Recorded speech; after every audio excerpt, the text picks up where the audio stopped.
पढ़ेंगे। आज बात एक ऐसे गांव की जो बीती सदियों से वीरान पड़ा है। वहां दिन के वक्त अगर कोई जाता भी है तो सिर्फ घूमने के लिए।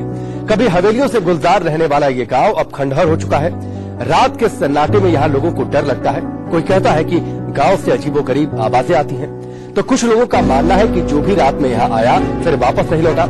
लेकिन उल्टा गांव में अभी रात को समय में गांव के अंदर कोई नहीं रहते हैं, लेकिन ये लोग बोलते हैं कि यहाँ रात के समय में गुलधरा के अंदर भूत होते हैं। दिन में नहीं, रात को ऐसे डर लग रहा, मतलब जो घर वाले वो भी मना करते हैं या नहीं आना, से वो मतलब बता रहे कि डर लगता है, रात को वो भूत आते हैं वैसे आते हैं। तो हम शाम तक यहाँ रहते हैं, शाम को यहाँ से चले जाते हैं। बड़े बड़े भूत रहते हैं, सींग वाले, बगैर सींग वाले कई रहते हैं। अच्छा हाँ, तो आज कहानी एक ऐसे रहस्यमय गांव के बारे में जहां से रातों रात 600 परिवार गायब हो गए। अब वजह जान के आप भी चौंक रहे हैं। नमस्कार दोस्तों, आप देख रहे हैं एक क्रिमिनल माइंड।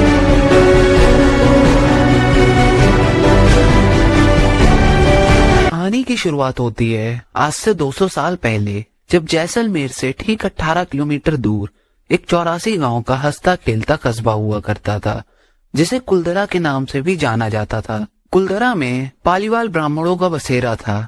पालीवाल ब्राह्मण हर रूप से समृद्ध थे। वो शिक्षा के क्षेत्र में आगे थे, वो मेहनती थे और साथ ही साथ उनके पास धन दौलत की भी कोई कमी नहीं थी।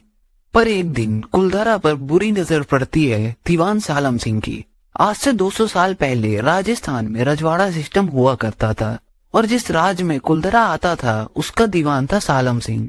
उसका काम था लोगों से कर वसूल करना। और इसी सिलसिले में जब वो एक दिन कुलधरा जाता है तो उसकी नजर वहां के एक मंदिर के पुजारी की बेटी पर पड़ती है और उसे देखते ही मान वो उस पर फिदा हो जाता है। और अगले कुछ दिन वो उस गांव के कई चक्कर मारता है और इसी बीच अपना नाम बचाते हुए ये कोशिश करता है कि वो उस लड़की को अपने कब्जे में ले सके, पर हर बार वो नाकाम रह जाता है। जिसके बाद वो अपने एक आदमी को पत्र लेके कुलधरा भेजता है, जिसमें लिखा हुआ था कि पूर्णमासी की रात से पहले पुजारी की बेटी को मेरे हवेली पर छोड़ जाना।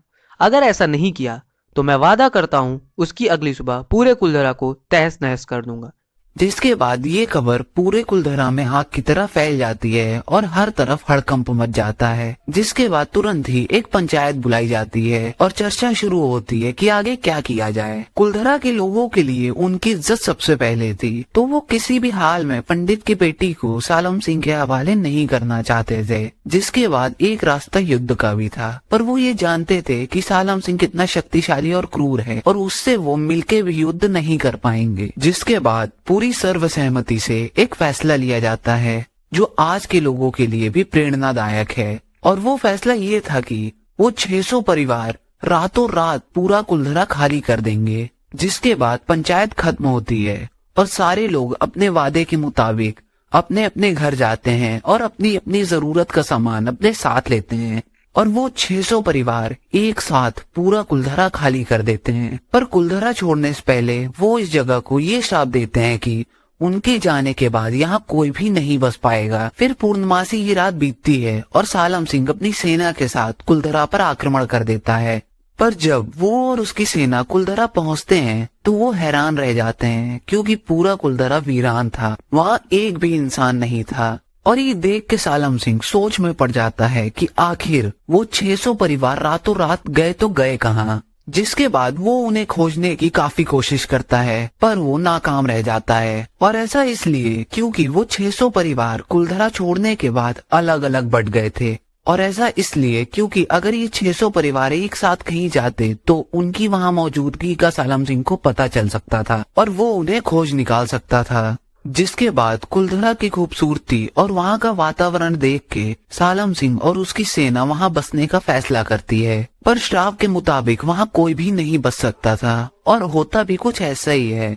जैसे ही वो लोग वहाँ बसते हैं उनमें से कई गायब हो जाते हैं, कई दिमागी रूप से परेशान हो जाते हैं और कई फांसी लगा लेते हैं और कई तो लापता हो जाते हैं। जिसके बाद वहाँ के लोग ये मानने लगते हैं कि कुलधरा में कोई भी नहीं बस सकता है और कुलधरा श्रापित है। तो दोस्तों, इस घटना के 200 साल बाद भी लोग कुलधरा जाने से कतराते हैं और जो वहां जाते हैं वो ये बताते हैं कि कुलधरा में उनके साथ अजीबोगरीब घटनाएं होती हैं, जैसे वहां किसी के होने का एहसास होना, किसी के चलने का एहसास होना और बच्चों को खेलने की आवाजें आना, और इसी वजह से उसे इंडिया का हॉन्टेड विलेज भी कहा जाता है। और दोस्तों, हमें इस स्टोरी से एक सीख लेनी चाहिए कि कैसे एक लड़की की इज्जत के लिए पूरे गांव ने अपना घर छोड़ दिया, अपना कामकाज छोड़ दिया और साथ ही में अपनी सुखमय जिंदगी को भी त्याग दिया। तो यार, अगर आपने अभी तक इस स्टोरी को देखा है और आपको ये पसंद आई है तो इसे लाइक करें, शेयर करें और ऐसी और वीडियोस देखने के लिए हमारे चैनल द क्रिमिनल माइंड को सब्सक्राइब करें। और आपका ये वीडियो देखने के लिए बहुत बहुत धन्यवाद।